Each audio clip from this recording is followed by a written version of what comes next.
नमस्कार, मैं डॉक्टर किरण आयुर्वेद अमृता नाम किरण चैनल में आप सभी का स्वागत करती हूँ।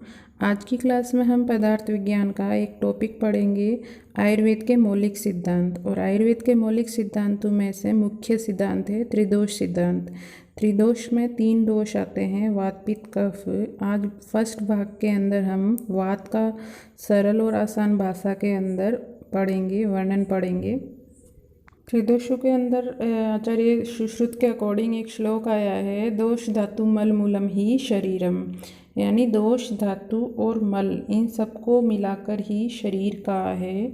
शरीर की परिभाषा बताइए। इन तो दोष के अंदर 3 दोष आते हैं, वात पित्त कफ।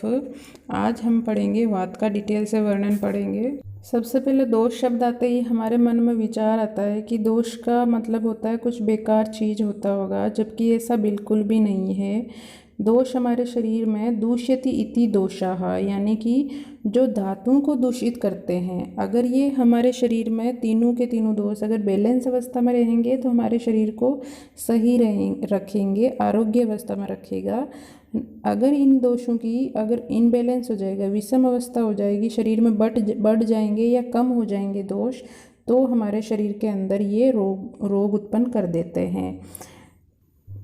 स्वाभाविक रूप से हमारे शरीर में अगर ये बैलेंस फॉर्म में रहेंगे दोष, तो हमारी प्रकृति का निर्माण करेंगे। प्रकृति का अर्थ होता है हमारा स्वभाव, जो नेचुरल हमारा स्वभाव होता है उसका निर्माण करेंगे और हमारे शरीर को स्वस्थ रखेंगे। और यदि जैसे ही इन दोषों की विषमता उत्पन्न हो जाएगी, इनबैलेंस हो जाएंगे हमारे शरीर में, बढ़ जाएंगे या घट जाएंगे, तो ये हमारे शरीर में रोग उत्पन्न करना शुरू कर देंगे। त्रिदोष में 3 दोष आते हैं, वात पित्त कफ। वायु पित्तम कफश्यति त्रयो दोषा समासते, यानी कि 3 दोष है, वात पित्त कफ। और अगर ये बैलेंस अवस्था में रहेंगे, इसके बारे में एक श्लोक है आचार्य वाकभट के अकॉर्डिंग। इसके त्रिदोष के बारे में एक श्लोक है, विकृता अविकृता देहम गणन्ति ते वर्तयन्ति च।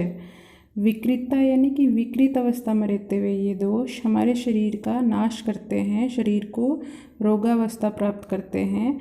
जबकि अविकृत यानी बैलेंस फॉर्म में रहते हुए ये दोष हमारे शरीर को स्वस्थ रखते हैं। आज हम वात दोष के बारे में विस्तार से डिटेल पढ़ेंगे। वात दोष की निरुक्ति बताई है, वा गति गंधनयोः, यानी कि वात शब्द गति से रिलेटेड सारे कर्म हमारे शरीर में वात से ही होते हैं। चाहे वो फुटबॉल खेलने से संबंधित हो, चाहे वो चाय से भरे हुए कप को उठाने से संबंधित हो, हाथ पैर से की जाने वाली सारी क्रियाएं या शरीर की जो इंटरनल क्रियाएं हैं वो भी वात के बिना संभव नहीं है। जैसे डाइजेशन सिस्टम से संबंधित कार्य, रेस्पिरेटरी सिस्टम से संबंधित कार्य और ब्लड सर्कुलेशन से रिलेटेड कार्य वात के बिना हो ही नहीं सकते। आगे हम पढ़ेंगे वात के स्थान। वात के स्थान आचार्य वाकभट ने वात के स्थानों का एक अगर स्थान माने तो नाभि के नीचे बताया है वात का स्थान। और एक और श्लोक बताया है जिसमें पक्वाशय कटी शक्ति श्रोत्र अस्ति स्पर्श इंद्रियम स्थानम वातस्य तत्रापि पक्वाधानम विशेषते।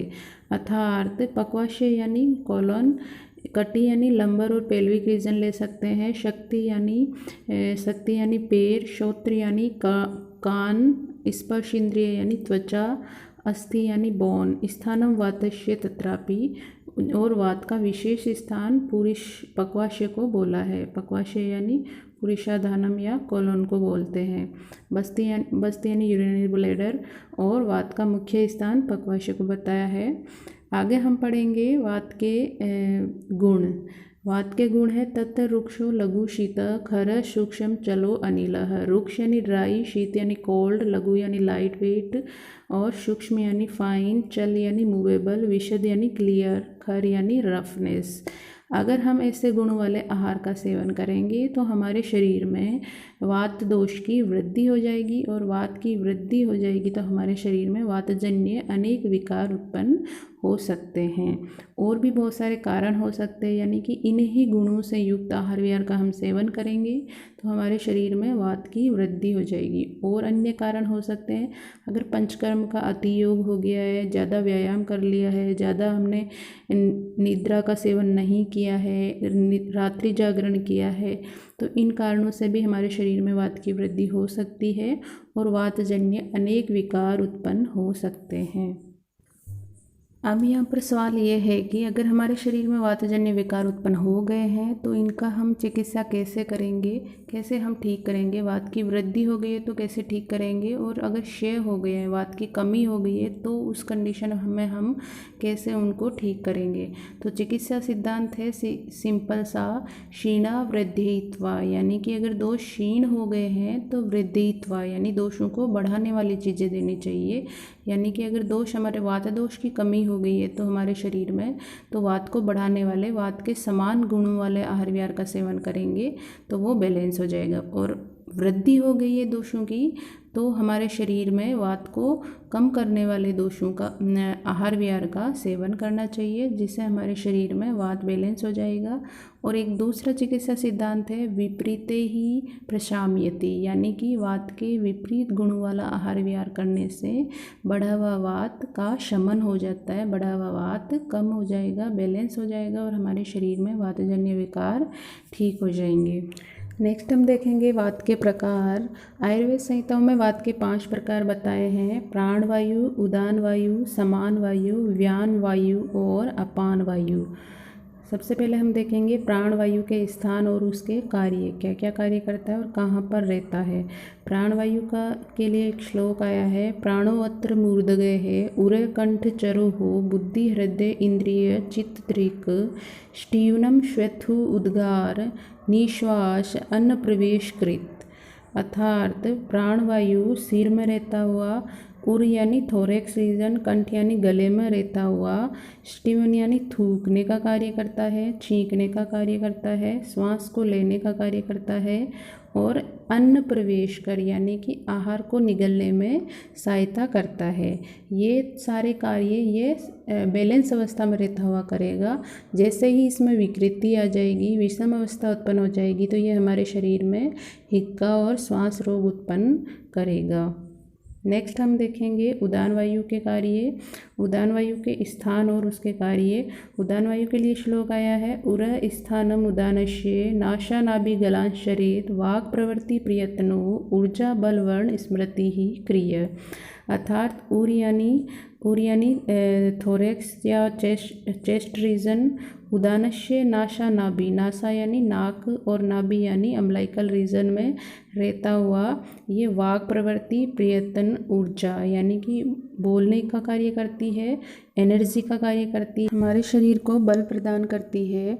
ये सारे कार्य साम्य अवस्था में रहते हुए करेगी और जैसे ही विकृति उत्पन्न हो जाएगी तो ये हमारे शरीर में ऊर्ध्व जत्रुगति यानी गर्दन से ऊपर के विकार उत्पन्न कर देगी।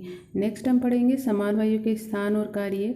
समान वायु के स्थान में श्लोक है: समानो अग्नि समीपस्ते, कोष्ठो चरति सर्वतः, अन्नम ग्रहणाति पचति विवेचयति मुंचति। अर्थात स्थान है अग्नि समीपस्ते यानी कि जठराग्नि के पास में रहती है, कोष्ठो चरति सर्वते और संपूर्ण कोष्ठ में विचरण करती है, यानी कि जो डाइजेस्टिव सिस्टम है वहाँ पर सब जगह रहती है और वहाँ पर रहती हुई अन्न का ग्रहण करती है, उसको पचाती है, छोटे छोटे टुकड़ों में बांटती है, मुंचती यानी जो वेस्ट पार्ट है उसको बाहर निकालती है। ये सारी कार्य वो बैलेंस अवस्था में रहते हुए करती है। जैसे ही इसमें विकृति आ जाएगी तो वो रोग उत्पन्न करने लगेगी। गुल्म अतिसार अग्निमांद्य, गुल्म अग्निमांद्य से रिलेटेड ही बीमारी है। अतिसार यानी कि लूज मोशन उत्पन्न हो जाएंगे समान वायु की विकृति के कारण। नेक्स्ट हम पढ़ेंगे व्यान वायु के कार्य और स्थान। व्यान वायु के लिए एक श्लोक आया है: व्यानो हृदय स्थिते कृष्ण देहचारी महाजवः, गति उत्क्षेपण अवक्षेपण निमेष उन्मेष आदिकाः, प्राय सर्वा क्रिया तस्मिन् प्रतिबद्धा शरीरणाम। अर्थात ये संपूर्ण शरीर में ही रहती है और संपूर्ण शरीर में रहती हुई अव्यान वायु हमारे शरीर के सारे मूवमेंट और ब्लड सर्कुलेशन और गति से रिलेटेड सारे कार्य अव्यान वायु ही करती है। और विकृत जैसे ही विकृत हो जाएगी तो हमारे शरीर में ब्लड से रिलेटेड एनएस से रिलेटेड अनेक सारे विकार उत्पन्न कर देगी। नेक्स्ट और लास्ट हम देखेंगे अपान वायु के स्थान और कार्य। श्लोक है इसके बारे में। अपानो हो अपानगे है श्रोणी बस्ती मेड्र उरु गोचर शुक्र शकृत मूत्र गर्भ निष्क्रमण क्रिय है। अर्थात अपान वायु के स्थान है श्रोणी यानी पेल्विक रीजन, बस्ती यानी ब्लेडर, मेड्र यानी पेनिस, उरु यानी थाई और गोचरह यानी यहाँ पर विचरण करने वाली होती है। इन स्थानों पर रहती है ये वायु और क्या कार्य करती है नेक्स्ट लाइन में बताया है। शुक्र आर्तव शकृत, शुक्र यानी सीमन, आर्तव यानी मेंस्ट्रुअल ब्लड और यूरिन मूत्र और शकृत यानी मल, इन सब को बाहर निकालने का कार्य करती है। और गर्भ निष्क्रमण है और 9 मंथ जब हो जाते हैं कंप्लीट तो डिलीवरी यानी कि गर्भ को बाहर निकालने का कार्य करती है। और इसमें विकृति उत्पन्न होने पर डायबिटीज़ उत्पन्न होना, महिलाओं के अंदर आर्तव संबंधी यानी कि इरेगुलर पीरियड्स का होना आदि रोग उत्पन्न हो जाते हैं। अब हम देखेंगे इतनी देर तक हमने क्या पढ़ा उसका क्विक रिवीजन करेंगे। पांचों जो वायु पढ़ी थी उनका मुख्य मुख्य कार्य क्या है। तो प्राण वायु का मुख्य कार्य रेस्पिरेशन यानी श्वास से संबंधित कार्य, उदान वायु का कार्य स्पीकिंग यानी बोलना और हमारे शरीर का बल यानी एनर्जी उत्पन्न करना, व्यान वायु का कार्य सर्कुलेशन और बॉडी मूवमेंट यानी गति, और समान वायु का कार्य डाइजेशन, और अपान वायु का कार्य है एक्सक्रीशन यानी कि उत्सर्जन से संबंधित सारे कार्य।